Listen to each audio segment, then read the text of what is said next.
Morning everyone, this is our next video of the chapter circulatory system, chapter number 8. हम लोगों ने last turn पे जो हमने टॉपिक कवर किया था that is blood, right. Blood की मतलब फंक्शनिंग कैसे होती है, फंक्शनिंग क्या होती है ब्लड का डायग्राम कैसे बनता है, well label diagram you can say. और फिर उसके बाद उसमें जो अलग अलग पार्ट्स होते हैं मीन्स जो हार्ट के अंदर आता है उनके नेम्स वगैरह क्या है और उनकी फंक्शनिंग क्या है बेसिकली। तो ये मैंने लास्ट टर्न वाली वीडियो में आपसे डिस्कस किया था कि आप हार्ट का डायग्राम कैसे बना सकते हो, लेकिन मैंने उसमें आपका पेज नंबर भी नोट डाउन किया था 91 पेज नंबर, जो आपकी बुक में जिस तरह से डायग्राम दिखा रखा है, क्योंकि एनसीईआरटी इज़ मोस्ट इम्पॉर्टेंट। तो एनसीईआरटी के अकॉर्डिंग करोगे, वो मैंने डायग्राम आपको फंक्शनिंग समझाने के लिए किया बताया था बेसिकली, राइट। तो अब हम जो आज स्टार्ट करेंगे वो है, पहले तो न्यू टॉपिक स्टार्ट करने से पहले हमारा न्यू टॉपिक रहेगा that is properties of blood. ठीक है ना, बेसिकली कितना पीएच रहता है, कैसा कलर होता है, स्टेशनरी है कि नहीं है, टेस्ट कैसा होता है, सॉल्टिस है या फिर किस तरह का है ना, पीएच न्यूट्रल होता है, नाइदर एसिडिक नोर बेसिक, एल्केलाइन मीन्स क्या क्या वो करके होता है। तो ये सब कुछ हमें इसकी प्रॉपर्टी ऑफ द ब्लड के अंदर पढ़ना है। उससे पहले मैं एक बार रीड आउट करके बता देती हूँ पेज नंबर 91 के ऊपर कि ब्लड के अंदर हमने क्या क्या पढ़ा है, राइट। तो जो ब्लड होता है, blood in our body circulates in a closed manner. ये मैंने सबसे पहले बताया कि वी ह्यूमन बींग्स, हम लोग जो ह्यूमन बींग्स है उसके अंदर जो ब्लड फ्लो करता है, इन अ ब्लड वेसल्स के अंदर ब्लड फ्लो करता है, लेकिन वो एक क्लोज सर्कुलेटरी सिस्टम के अंदर करता है। क्लोज सर्कुलेटरी सिस्टम जैसे कि blood vessels which is a tube like structure. तो उसमें क्या है that is all the time through blood vessels such type of the blood circulation is called as closed blood circulatory system। ठीक है, अब पहला क्वेश्चन क्या बना कि क्लोज ब्लड सर्कुलेटरी सिस्टम किसके अंदर प्रेजेंट होता है, तो ह्यूमन बींग्स के अंदर। और ह्यूमन बींग्स का साइंटिफिक नेम क्या होता है, होमोसेपियंस। यहाँ मैं लिख रही हूँ सेपियंस, है ना, होमोसेपियंस। और होमोसेपियंस जैसे कि मॉडर्न मैन हो जाते हैं, ये तो हमारे थोड़े पहले वाले मैन हैं। तो मॉडर्न मैन के लिए होमोसेपियंस सेपियंस, जो ये वाला वर्ड है इसको ही दो बार यूज़ करके बता देते हैं, उसको ऐसे लिख देते हैं होमोसेपियंस सेपियंस, राइट। अब इसके बाद और देखते हैं कि इसके अंदर हमें और क्या पढ़ना है। As against this in a certain animals, जैसे कि इंसेक्ट्स हो गए, ठीक है। और the blood mostly flows through a open spaces, इनके अंदर जो ब्लड फ्लो करता है वो ओपन स्पेस होता है, मीन्स इनके अंदर ब्लड वेसल्स नहीं होती, बोल सकते हो ना, इनके अंदर जो ट्यूब लाइक स्ट्रक्चर्स है वो नहीं होती। तो अब क्या है, there blood flow from the heart to the blood spaces, body spaces without vessels, तो विदाउट वेसल्स प्रेजेंट है। अब इसमें क्या है, कलर का डिफ्रेंसिएशन अगर करना है मैं नॉर्मली बता देती हूँ। एक हमारे थी आर्टरीज ब्लड वेसल्स में और एक था वेन्स। कैपिलरीज को छोड़ दो क्योंकि वो वन सेल थिक स्ट्रक्चर होता है, अभी बताऊंगी उसका भी। लेकिन पहले आर्टरीज का बेसिकली जो कलर होता है वो रेड होता है, एंड द वेन्स का जो कलर होता है वो ब्लू होता है। ये बात याद रखना, क्यों ब्लू होता है, why the blood of arteries is red, due to the haemoglobin की वजह से, और इसके अंदर ऑक्सीजनेटेड ब्लड ज़्यादा होता है, ठीक है। अब इसमें देखते हैं कि V shows arteries in red colour and veins in blue colour, and this colour differentiation is not Holi true. हाँ, बोल देते हैं कि आर्टरीज रेड कलर की है और वेन्स ब्लू कलर की है, लेकिन ये बात बिल्कुल सही नहीं है, वो बताऊंगी आगे। The oxygenated blood transported by the arteries is bright red, ठीक है ना। रेड का मतलब है प्योर ब्लड से आप इंडिकेट कर सकते हो। Red means due to the presence of haemoglobin. Haemoglobin, इसको हम रेस्पायरेटरी पिगमेंट के नाम से भी जानते हैं, रेस्पायर करने वाला जो पिगमेंट होता है, ठीक है। आयरन कंटेनिंग पिगमेंट होता है, इसको मैं यहाँ लिख देती हूँ, ठीक है, आयरन कंटेनिंग पिगमेंट, ठीक है। अब ये आयरन कंटेनिंग पिगमेंट हीमोग्लोबिन वाला, ठीक है ना। अब पिगमेंट है तो यानी कि लिक्विड विच कैन फ्लो। अब इसके बाद क्या है, the oxygenated blood transported by the arteries is bright red, but the oxygenated और डीऑक्सीजनेटेड जो है carbon dioxide transporting blood is dark red. Dark red is not a blue. हमने blue और रेड से, क्योंकि डार्क जो डार्क रेड हो गया और जो हमारा लाइट रेड हो गया उसको हमें कन्फ्यूज़न हो जाएगा देखने में, तो मैंने डार्क रेड को आप ये समझ सकते हो dark red is equivalent to blue, ठीक है, but it is not wholly true. But if you ever look at the prominent veins on the arms or a hand, especially of the old peoples outwardly, they do look bluish, and that is due to the less thicker muscular walls of the veins. Veins के अंदर मैंने last time पे बताया था, when suppose a tube like structure, इसके अंदर walls होती हैं, और वॉल्स भी कौन सी होंगी, मसल्स है तो मस्क्यूलर वॉल्स प्रेजेंट होंगी. तो जो ओल्डर पीपल्स हो जाते हैं, जो एजेड पीपल्स हो जाते हैं, जब उनकी वेन्स को देखते हैं, नसों को देखते हैं, तो वो जनरली ब्लूइश अपीयरेंस की हो जाती है, मीन्स ब्लू कलर का उसमें हमें दिखना स्टार्ट हो जाता है. वो क्यों, due to the less thicker, ठीक है ना. जितनी पहले मोटी होती थी उनकी वेन्स, जैसे इसका इतना डायमीटर हो गया, वो थोड़ी पतली होनी स्टार्ट हो जाती है, ठीक है. कार्बन डाइऑक्साइड इसके अंदर ज़्यादा प्रेजेंट होता है ना, तो वो ईजिली ऑक्सीजन वहाँ से ट्रांसफ़र नहीं हो पाती, क्योंकि डायमीटर कम हो चुका है. तो हमारी बॉडी के जितने भी फंक्शंस हैं, जितने भी ऑर्गन्स हैं, उनको ऑक्सीजन की रिक्वायरमेंट होती है अपना जितना भी डेली वर्कआउट करने के लिए, ठीक है ना. अब बात करते हैं नॉन सर्कुलेटरी फ्लूइड्स. अभी बेसिकली हमने कौन से फ्लूइड्स के बारे में बात करी है, ये जो चैप्टर है ये आपका फ्लूइड्स वाला है ना. तो हमारे जो फ्लूइड्स होते हैं वो दो टाइप के होते हैं, एक होता है सर्कुलेटरी फ्लूइड्स. सर्कुलेटरी फ्लूइड्स हमने बेसिकली पढ़ लिया ना.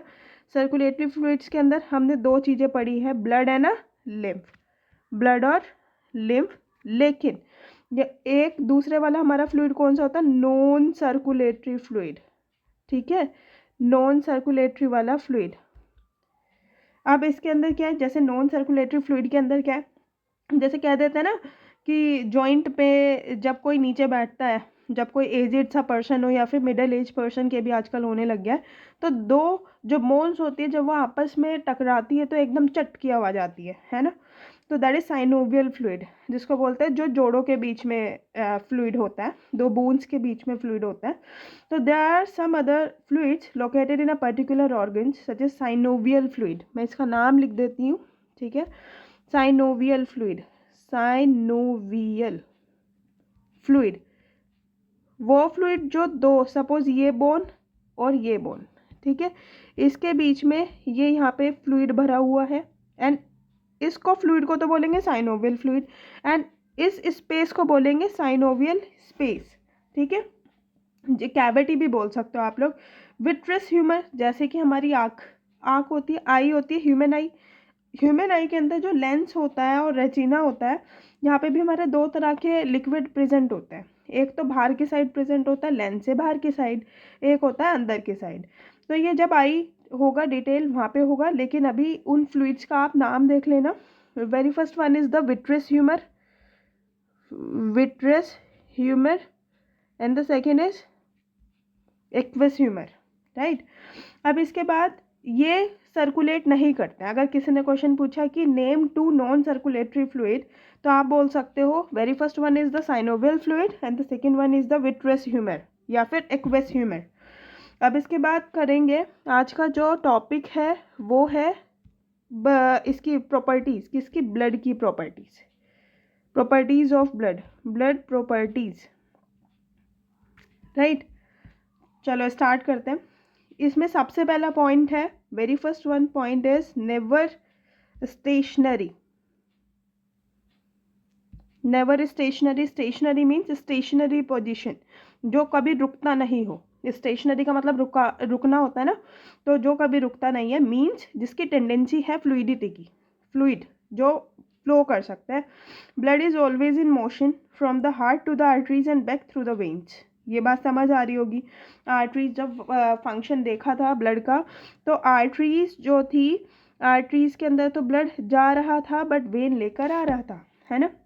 कलर क्या है, the blood is somewhat thick fluid. कैसा होता है ये थोड़ा थिक सा अपीयरेंस होता है, मीन्स ये वाटर की तरह तो नहीं होता, उसके कंपेयर में थोड़ा थिक फ्लूइड होता है, ठीक है, गाढ़ा सा होता है. नेक्स्ट ब्राइट रेड होता है, अगर आर्टरीज का है. डार्क रेड बोल देंगे वेन्स का.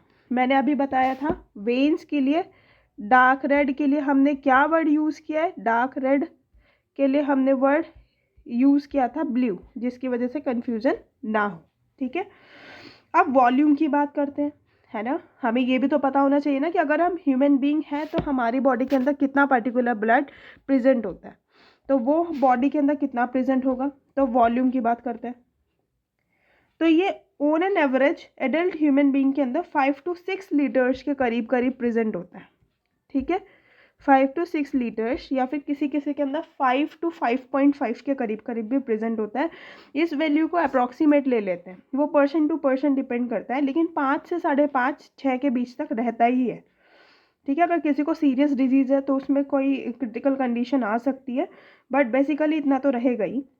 अब अगर बात करें टेस्ट की, तो टेस्ट की बात में क्या होगा, टेस्ट इज सॉल्टिस, जैसे सॉल्ट नहीं होता नमक, ठीक है, उसकी तरह का लगता है ये थोड़ा थोड़ा। आपने देखा है जब किसी के फिंगर कट हो जाती है या फिर कहीं पे भी ब्लड निकल रहा है, कहने का मतलब है, तो एकदम से अगर वो अपने मुंह में डाल ले, सपोज फिंगर ही उसकी कट हो चुकी है, तो उसको अजीब सा लगता है, उसका टेस्ट सॉल्टी सा लगता है, थोड़ा ज़्यादा सॉल्टी तो नहीं, हाँ थोड़ा सॉल्टिस तो है। अगर किसी ने पूछा कि इसका टेस्ट बताओ कैसा लगता है, perhaps we have all tested our blood as in case when there is a cut the tongue ठीक है ना, या तो हमारी टंग कट हो जाए या फिर ब्लीडिंग गम्स हो जाए, है ना। अगर किसी को फिंगर भी नहीं वो करनी है, मुंह में ही कट हो गया किसी का, तो जो ब्लीडिंग है वो तो मुंह में ही होनी है। It taste saltish, the blood is slightly alkaline, तो क्या बोलोगे, जो ब्लड होता है उसका पीएच के अकॉर्डिंग अगर बात करें तो ये कैसा होता है, पीएच, पीएच इसका slightly alkaline, slightly alkaline in nature, ठीक है। कितना होता है, अप्रॉक्सीमेट ले सकते हो 7.3 to 7.45, अप्रॉक्सीमेटली 7 के अप्रॉक्स, 7 से थोड़ा ज़्यादा, क्योंकि 7 आपका न्यूट्रल होता है, 7 तो नहीं मान सकते, 7 आपका न्यूट्रल होता है। जब आप वो वाली स्केल देखते हो ना, पीएच स्केल, तो इस तरह से होती है, ये 7, इससे पहले 1 2 3 4 5 6, तो ये एसिडिक, ये न्यूट्रल, ये आपका बेसिक, ठीक है। तो ये कंडीशन यहाँ पे 8 के बीच में इतने पे यहाँ पे लाई करती है, तो आप इसको क्या बोल सकते हो, it is neither acidic NOR alkaline, ठीक है ना, ज़्यादा एल्केलाइन भी नहीं है, न्यूट्रल और एल्केलाइन के बीच में, जैसे स्टार्टिंग कंडीशन में।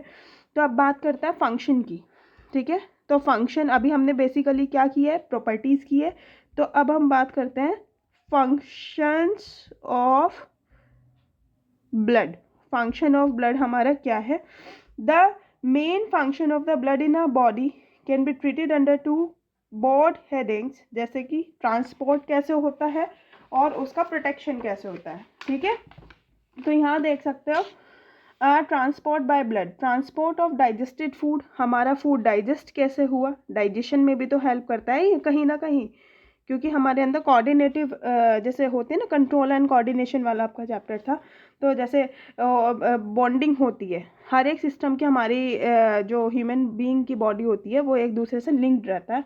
कार्बन डाइऑक्साइड कैसे ट्रांसफ़र होती है, एक्सक्रीटरी सिस्टम का कैसे है, हार्मोन कैसे, और बॉडी की हीट कैसे ट्रांसफ़र होती है। तो हम बेसिकली फर्स्ट इसमें फंक्शन ऑफ द ब्लड में बात करने जा रहे हैं, that is transport of the digested food. Transport of digested food के अंदर हमें क्या इसके अंदर पढ़ना है कि हमारा जो हमने खाना खा लिया, क्योंकि उसके अंदर डाइजेशन का मतलब क्या होता है ये बताओ पहले। डाइजेशन का मतलब बड़े फूड के पार्टिकल का छोटे फूड के पार्टिकल में कन्वर्ट होना, जो कि ईजिली डाइजेस्ट हो जाए, है ना। तो उसके लिए हमें हीट की रिक्वायरमेंट होगी। अगर हमें किसी भी चीज़ को ब्रेक डाउन करना है तो हमें ऑक्सीजन रिक्वायर्ड होगी ना। तो ऑक्सीजन हमें कहाँ से मिलती है, एटमॉस्फेयर से, खाने से, और वो ट्रांसफ़र कहाँ होगी, अगर चलो मिल रही है लेकिन वो हर एक बॉडी के पार्ट में नहीं जा रही है तो उसका तो कुछ काम नहीं हो पाया ना। तो ऑक्सीजन हमें ब्लड के थ्रू, तो ब्लड इज़ नेसेसरी।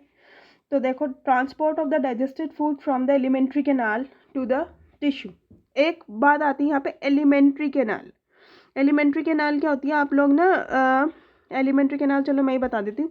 माउथ से लेके एनस तक का जो पूरा पार्ट होता है, माउथ से लेके कहाँ गए, larynx, pharynx, trachea, bronchi, bronchioles, है ना। ये तो हमारा रेस्पिरेटरी सिस्टम के अंदर आ गया। लेकिन अगर मैं डाइजेस्टिव सिस्टम के अंदर बात कहूँ, माउथ के बाद हमारा कहाँ आया, नेक रीजन के अंदर आया, फिर oesophagus means trachea, oesophagus means food pipe, फिर उसके बाद J shaped structure stomach, then small intestine, large intestine, and rectum and anus. तो इसको हम अलग अलग ना बोल के पूरी को एलिमेंट्री कैनाल बोल देते हैं। चलो ये यहाँ पे नहीं डिस्कस करना था, लेकिन इसका नाम आया तो इस वजह से मैंने इसको बता दिया। अब ट्रांसपोर्ट किसके बारे में पढ़ना है? Transport of oxygen. Transport of oxygen का ट्रांसपोर्ट कैसे होता है? From the lungs to the tissue, ये तो पता है ना, लंग से और टिश्यू जाता है, रेस्पिरेटरी सिस्टम के अंदर पढ़ेंगे। It occurs by means of red blood sales in the combination with haemoglobin in the form of N unstable compound oxy haemoglobin. Oxygen क्या करता है कि हमारे बॉडी के अंदर ब्लड तो है, ब्लड हीमोग्लोबिन का सिंबल ये होता है HB, मैं अब HB इन शॉर्ट ही लिखूंगी। तो हीमोग्लोबिन के साथ ऑक्सीजन आके कंबाइन करता है और ये फॉर्म करता है HbO2, इसको बोलते हैं oxy haemoglobin. Oxy for the oxygen के लिए आया ऑक्सी हीमोग्लोबिन, ठीक है। ये एक आपका अनस्टेबल कंपाउंड होता है। अनस्टेबल कंपाउंड मीन्स ये ब्रेक होता रहता है। Unstable compound which on reaches the tissue which breaks up the deliver oxygen. जब ये टिश्यू के अंदर जाता है तो फिर ये वापस से जो होती है ना, ये रिएक्शन ऐसी हो जाती है। पहले ये रिएक्शन ऐसी थी तो अब ये रिएक्शन ऐसी हो गई, मीन्स ये अनस्टेबल कंपाउंड आपका फॉर्म हुआ है। अब बात करते हैं transport of the carbon dioxide, जो नेक्स्ट उसका क्या हुआ फंक्शन है। तो यहाँ देखना, ट्रांसपोर्ट ऑफ कार्बन डाइऑक्साइड, ठीक है। ट्रांसपोर्ट ऑफ कार्बन डाइऑक्साइड में क्या हो जाएगा, यहाँ आप देख सकते हो from the tissue to the lung, वो टिश्यू से लंग के अंदर जाएगा ना for the purification. And lungs के लिए हम क्या वर्ड यूज़ करते हैं? लंग्स के लिए हम वर्ड यूज़ करते हैं पल्मोनरी, ठीक है, पल्मोनरी। अब इसमें क्या है, it occurs partly in the combination with the haemoglobin and partly A solution in the blood plasma. ये कहाँ पे कंबाइन करता है? पूरा तो नहीं हो पाता। अगर किसी ने पूछा ऑक्सीजन और कार्बन डाइऑक्साइड में से फास्ट रिएक्शन कौन करेगा, कंप्लीट रिएक्शन कौन करेगा, हीमोग्लोबिन के साथ जाके कंबाइन कौन हो जाएगा? तो ऑक्सीजन विल मतलब पूरी की पूरी ही कंबाइन हो जाएगी। आप ये नहीं बोल सकते कि वो पार्टली होगी। जैसे कार्बन डाइऑक्साइड आधा कंबाइन होता है हीमोग्लोबिन के साथ, आधा नहीं बोल सकते, पार्टली वर्ड में यूज़ करूँगी। And partly as a solution in the blood plasma के अंदर हो जाएगा। तो अब इसके रिएक्शन एक बार देख लेते हैं कि रिएक्शन कैसे होगी। Haemoglobin combines with carbon dioxide, then इसमें क्या बनेगा, HB डॉट कार्बन डाइऑक्साइड। तो कार्बन के लिए carboxy, carb amino word use कर लो, कार्ब एमिनो हीमोग्लोबिन, तो एज इट इज है हीमोग्लोबिन। ये हमारा कंपाउंड बन चुका है। अब नेक्स्ट बात करते हैं जो हमारा एक तरीके से फंक्शन है नेक्स्ट इसका, ट्रांसपोर्ट बाय द ब्लड। तो transport of excretory material, transport of excretory material कैसे होगा ये भी तो देखना है ना।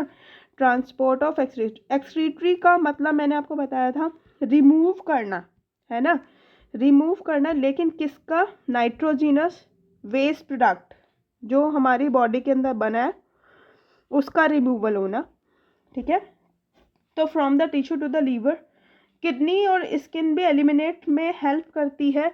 ज़रूरी नहीं है किडनी ही इसका मेन फंक्शन, मेन ऑर्गन है जो हमारा एक्सक्रीशन में हेल्प कर रहा है।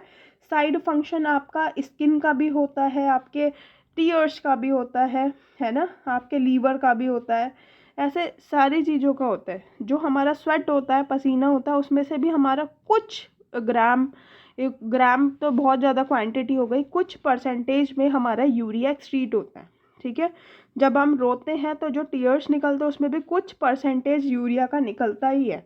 हाँ, मेन परसेंटेज के बेसिस पे अगर ज़्यादा देखा जाए तो वो किडनी के अंदर ही निकलता है। तो किडनी को हम मेन एक्सक्रीटरी सिस्टम के अंदर मेन एक्सक्रीटरी ऑर्गन के नाम से कंसीडर करते हैं, राइट। इसके बाद है डिस्ट्रीब्यूशन ऑफ द हार्मोन्स।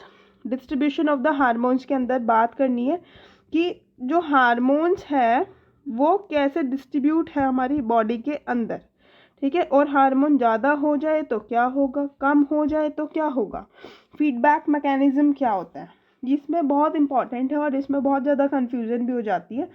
तो अब देखना, हार्मोन्स बेसिकली जब मैंने बताया था these all are the chemical messengers, ये केमिकल मैसेंजर्स हैं और कहाँ से निकाले जाते हैं, ये कहाँ से निकाले जाता है, ग्लैंड से निकाले जाता है। That particular gland is called as endocrine gland, endocrine gland. And endocrine gland को ही हम क्या बोलते हैं, डक्टलेस ग्लैंड, जिनका सिक्रीशन डायरेक्टली ब्लड के अंदर जाता है। एंड लास्ट जो हमारा है ट्रांसपोर्ट बाय ब्लड के अंदर डिस्ट्रीब्यूशन ऑफ हीट, ठीक है, कि डिस्ट्रीब्यूशन ऑफ हीट क्या होता है, डिस्ट्रीब्यूशन हार्ट जो हीट का है वो कैसे होगा, heat is a form of energy, है ना, टेम्परेचर हो जाए आपका कुछ भी हो जाए तो ये इस तरह से है। तो the blood help in keeping the temperature of the body uniform by distributing the heat, transfer करने में ब्लड हेल्प करता है, तो ब्लड ही हीट को भी हर एक ऑर्गन के अंदर हमारी बॉडी की इक्वली डिस्ट्रीब्यूट करता है, जिसकी वजह से जो हमारी बॉडी का जो हीट और टेम्परेचर होता है वो मेंटेन रहता है। तो कहीं ना कहीं ब्लड का बहुत इंपॉर्टेंट रोल है इसके रेगुलेशन में, राइट। अब इसके बाद हमें करना है प्रोटेक्शन बाय द ब्लड, कि ब्लड के अंदर प्रोटेक्शन वगैरह कैसे हो जाएगा और कैसे कैसे करके हमें पढ़ना है। तो next heading is protection by blood, protection by blood, blood का प्रोटेक्शन कैसे होता है। तो blood forms a clot wherever there is a cut in a blood vessels and the clot serves to prevent a further loss of the blood। देखा होगा जब कभी accident हो जाता है तो ब्लड कॉन्टिन्यूसली फ्लो हो रहा है, लेकिन कुछ टाइम के बाद ब्लड स्टॉप्स हो जाता है फ्लो करना। क्यों? ब्लड के अंदर बहुत सारे टाइप के वेरियस टाइप्स के प्रोटीन्स प्रेजेंट होते हैं और उसमें से एक प्रोटीन का नाम है आपका फाइब्रिनोजिन, और कुछ कैल्शियम आयंस वगैरह प्रेजेंट होते हैं, Ca2 पॉजिटिव आयंस प्रेजेंट होते हैं जो कोएगुलेशन या फिर क्लॉटिंग में हेल्प करते हैं, ठीक है। कोएगुलेशन किसी को नहीं पता, कोएगुलेशन या फिर क्लॉटिंग का मतलब क्या होता है, जमना, थक्का बनना, ठीक है। फर्दर लॉस ऑफ द, अगर सपोज यहाँ से हमारा कट हुआ, फिंगर से यहाँ से हमारा कट हुआ तो जो ब्लड है वो बहना शुरू हो जाएगा, लेकिन कुछ टाइम के बाद यहाँ क्या होता है, पपड़ी सी जम जाती है ना। मतलब आपको ऐसे समझ आएगा। तो ये समझो इस तरह से करके ये ब्लड है और ऐसे कर करके यहाँ पे ना ये पूरा इस तरह का स्ट्रक्चर अपीयर हो गया और इसमें जो है ये बीच वाला पोर्शन ये यहाँ पे आके इस तरह से ये जम जाता है, ठीक है। तो जिसकी वजह से ब्लड फर्दर लॉस नहीं हो पाता। तो ये कहीं ना कहीं कोएगुलेशन वर्ड यूज़ करते हैं इसके लिए या फिर क्लॉटिंग वर्ड यूज़ करते हैं, ठीक है। और ये किस चीज़ का डिपोजिशन है, ये है फाइब्रिनोजन वाला जो प्रोटीन है उसका। And the entry of the disease causing germs, ये भी प्रिवेंट करता है कहीं ना कहीं। And it white blood cells corpuscles, एक चीज़ और याद रखना, WBC के लिए हम सेल्स भी वर्ड यूज़ करते हैं, जैसे कि WBCs हो गई, है ना, वाइट ब्लड सेल्स या फिर white blood corpuscles, corpuscles word भी यूज़ करते हैं। जैसे रेड ब्लड सेल्स के लिए भी red blood corpuscles word use करते हैं। ये क्या करती है, ये हमें प्रिवेंट करती है डिजीज़ से और डिजीज़ कॉजिंग ऑर्गेनिज्म से, protect the body from disease by engulfing the bacteria which may harm entered the body. ये एक तरीके से बॉडी गार्ड है हमारी बॉडी के, जो हमें डिजीज़ कॉजिंग ऑर्गेनिज्म से प्रिवेंट करता है कहीं ना कहीं, ठीक है। तो इस वजह से हम इनको क्या बोलते हैं, soldier of our body. Soldier जैसे होता है ना, जो सिपाही होता है वो हमें प्रोटेक्ट करते हैं बाहर से जो हमें मारने आ रहे हैं या फिर हमारे जो भी दुश्मन है, एनिमीज़ हैं, तो इस वजह से ये प्रोटेक्ट करता है। और दूसरी बात क्या है, WBCs की अगर फंक्शन आ जाए, it produce anti toxin, anti word कहीं भी आ जाए, टॉक्सिन मीन्स जहर और एंटी मीन्स उसके अगेंस्ट जो काम करता है। जैसे वैनम जहर होता है, एंटी वैनम दे दो उसके अगेंस्ट, तो मीन्स जो उसके अगेंस्ट काम करता है। एंटीबॉडीज़ है ना, जो उसके अगेंस्ट काम करते हैं, विच न्यूट्रलाइज द पॉइजन सब्सटेंसेस और kill the germs which enters the body. ये कहीं ना कहीं हमें हेल्प करती है जर्म्स को मारने में, जो भी कोई पॉइजनस सब्सटेंसेस वगैरह हमारी बॉडी के अंदर आया है, ठीक है। तो इसके अंदर ये है। अब बात करते हैं हम कि कॉम्पोजिशन ऑफ ब्लड क्या है। कॉम्पोजिशन ऑफ ब्लड यानी कि ब्लड के अंदर कितनी सेल है और कौन कौन सी सेल है, कितनी कितनी। तो सबसे पहले बात करते हैं ब्लड के अंदर, एक तो प्लाज्मा होता है। ब्लड के अंदर दो चीज़ें होती है, एक तो होता है प्लाज्मा और एक होता है सेल्यूलर एलिमेंट्स, सेल्यूलर एलिमेंट्स, ठीक है। प्लाज्मा क्या है, फ्लूइड वाला पार्ट, जो लिक्विड वाला पार्ट होता है ना, फ्लूइड वाला पार्ट होता है ब्लड का, जो जिसके अंदर कितना ब्लड प्रेजेंट होता है, फ्लूइड वाला पार्ट है जिसके अंदर 55 से 55 to 60% तक ब्लड की परसेंटेज प्रेजेंट होती है। और सेल्यूलर एलिमेंट्स के अंदर सेल्स आ जाती है, जैसे कि RBCs, WBCs एंड प्लेटलेट्स, ठीक है। और जिसके अंदर कितना ब्लड प्रेजेंट होता है ये याद रखना 40 to 45, तो ओवरऑल 100% के करीब करीब हो गया ना। तो सेल्यूलर एलिमेंट के अंदर कितना ब्लड 40 to 45, लेकिन प्लाज्मा के अंदर जो कि फ्लूइड वाला पार्ट है लिक्विड वाले का ब्लड के, तो 50 to 60 के अप्रॉक्स, राइट। लेकिन अब प्लाज्मा के अंदर भी जो लिक्विड पोर्शन है ब्लड का उसके अंदर कैसा होता है और किस कलर का होता है, तो जो अभी बात करते हैं प्लाज्मा की ही, ठीक है। तो जो प्लाज्मा होता है ना, ये plasma basically light yellow colour का होता है, लाइट येलोइश कलर का होता है। तो जिस वजह से बोलते हैं कि ब्लड का कलर, जब ब्लड सूख जाता है कपड़े के ऊपर तो वो लाइट येलो कलर का होता है, तो वो ब्लड का प्लाज्मा होता है, ठीक है। तो वो लाइट येलो कलर का हो गया। एल्केलाइन लिक्विड है, अभी हमने बात करी alkaline in nature, neither acidic nor basic. तो अब इसके अंदर भी प्लाज्मा के अंदर जो ये है वाटर वाला पार्ट, इसके अंदर वाटर कितना प्रेजेंट है, तो इसके अंदर कितना प्रेजेंट है 90 to 92% के करीब करीब। इसके अंदर भी प्रोटीन्स भी तो प्रेजेंट होंगे, तो प्रोटीन्स कितने होंगे 7 to 8% के करीब करीब। कुछ इनऑर्गेनिक सॉल्ट्स भी तो प्रेजेंट होंगे, कुछ इनऑर्गेनिक सॉल्ट्स भी तो प्रेजेंट होंगे, वो अप्रॉक्सीमेट 1% के करीब करीब। अदर सब्सटेंसेस ट्रेसेस में प्रेजेंट होता है, ठीक है। जो और सब्सटेंसेस है ट्रेसेस मीन्स बहुत माइन्यूट अमाउंट में। द इनऑर्गेनिक सॉल्ट्स इंक्लूड, अब इनऑर्गेनिक सॉल्ट जो कि 1% है किसके अंदर, प्लाज्मा के अंदर, तो वो कितने प्रेजेंट हैं, मतलब कौन कौन से प्रेजेंट है, कितने तो नहीं, कौन कौन से प्रेजेंट है। और मेन, हमें बहुत सारे प्रेजेंट होते हैं लेकिन हमें तो मेन के नाम देखने हैं। Sodium chloride NaCl, sodium bicarbonate Na2CO3, sodium bicarbonate, among other substances containing in the plasma are, और कौन कौन से होता है, ग्लूकोज होता है C6H12O6, ठीक है। अमीनो एसिड्स होते हैं, इसको शॉर्ट में ऐसे लिखते हैं। अब इसके बाद फाइब्रिनोजन होता है, फाइब्रिनोजन हो गया, हार्मोन्स हो गए और यूरिया हो गया, ठीक है। अभी हमने कुछ सेल्यूलर एलिमेंट्स देख लिए, ग्लूकोज हो गया, अमीनो एसिड हो गए, फाइब्रिनोजेंस हो गए, एंड अब हमें बात करनी है सीरम की, कि सीरम क्या होता है, ठीक है। The plasma from which the protein fibrinogen has been removed, ये याद रखो जो प्लाज्मा है ब्लड का, क्योंकि ब्लड के अंदर दो चीज़ें प्रेजेंट थी ना, प्लाज्मा एंड सेल्यूलर एलिमेंट। हाँ, सेल्यूलर एलिमेंट के अंदर तीन चीज़ प्रेजेंट थी, तीन सेल्स प्रेजेंट थी, RBCs, WBCs and platelets, right. लेकिन अब सीरम क्या होता है, सीरम होता है प्लाज्मा में से अगर हम क्लॉटिंग फैक्टर को रिमूव कर दें, जो क्लॉट करा रहा है, ब्लड को जमाने में हेल्प कर रहा है, जब कभी किसी का एक्सीडेंट हो जाता है तो ब्लड कॉन्टिन्यूसली फ्लो नहीं करता, तो क्लॉटिंग फैक्टर को रिमूव कर दो। क्लॉटिंग फैक्टर मीन्स फाइब्रिनोजन की बात हो रही है, ठीक है, फाइब्रिनोजन प्रोटीन की बात हो रही है। याद रखना किसी भी वर्ड के लास्ट में ओजन आ रहा है, दैट मीन्स वो इंडिकेट करता है दैट इज इनएक्टिव फॉर्म, ठीक है ना। अभी वो एक्टिव नहीं है, अभी वो इनएक्टिव है, ठीक है, अभी वो एक्टिव नहीं है। फाइब्रिन एक्टिव फॉर्म होती है फाइब्रिनोजन की।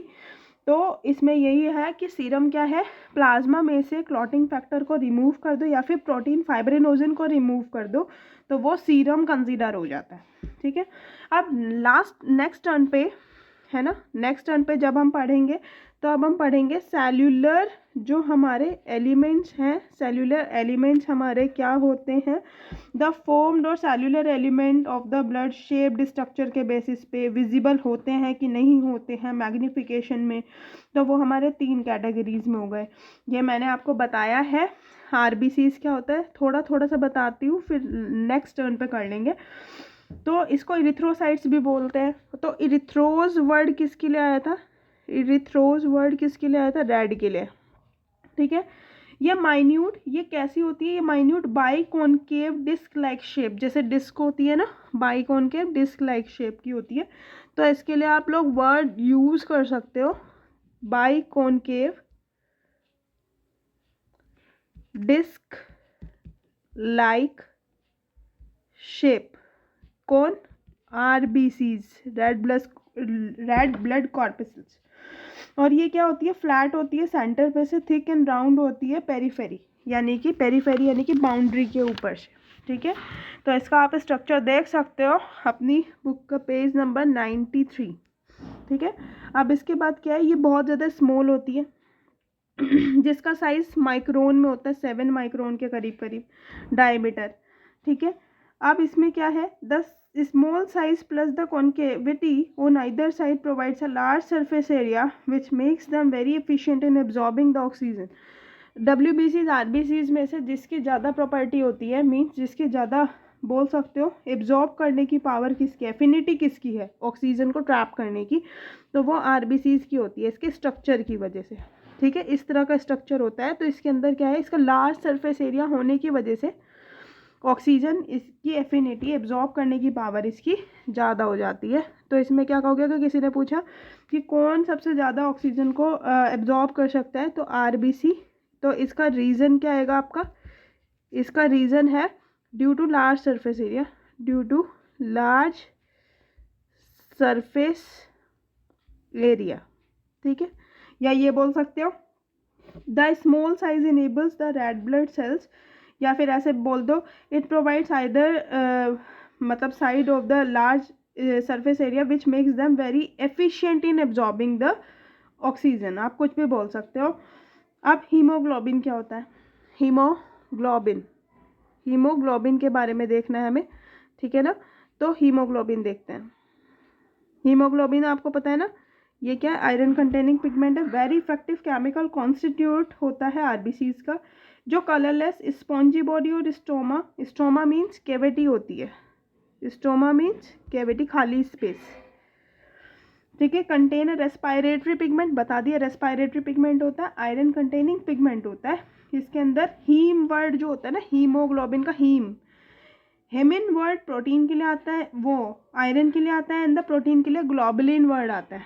ग्लोबिन वर्ड किसके लिए आता है, हमारा प्रोटीन के लिए, और ये वाला वर्ड किसके लिए आता है, आयरन के लिए, Fe के लिए। And it has a ability to combine readily with the oxygen, है ना, इसकी किसके साथ ज़्यादा एबिलिटी है, ऑक्सीजन के साथ कंबाइन करके ऑक्सी हीमोग्लोबिन बनाता है, जो कि अनस्टेबल कंपाउंड होता है, और ऑक्सीजन हमें बहुत ज़्यादा रिक्वायर्ड होती है अपने day to day life activities को परफॉर्म करने के लिए। लेकिन हीमोग्लोबिन वेरी स्मॉल क्वांटिटी किसके साथ कंबाइन करता है, कार्बन डाइऑक्साइड के साथ, और वो क्या बनाता है, कार्बामिनो हीमोग्लोबिन। ठीक है, तो ये मैंने आपको बता दिया था। नेक्स्ट टर्न पे आगे का टॉपिक कवर करेंगे, life and death of the RBCs, कितना टाइम पीरियड होता है, और haemoglobin carbon monoxide, carbon dioxide, oxygen में किसके साथ ज़्यादा कंबाइन हो जाती है। आज के लिए इतना ही, थैंक यू।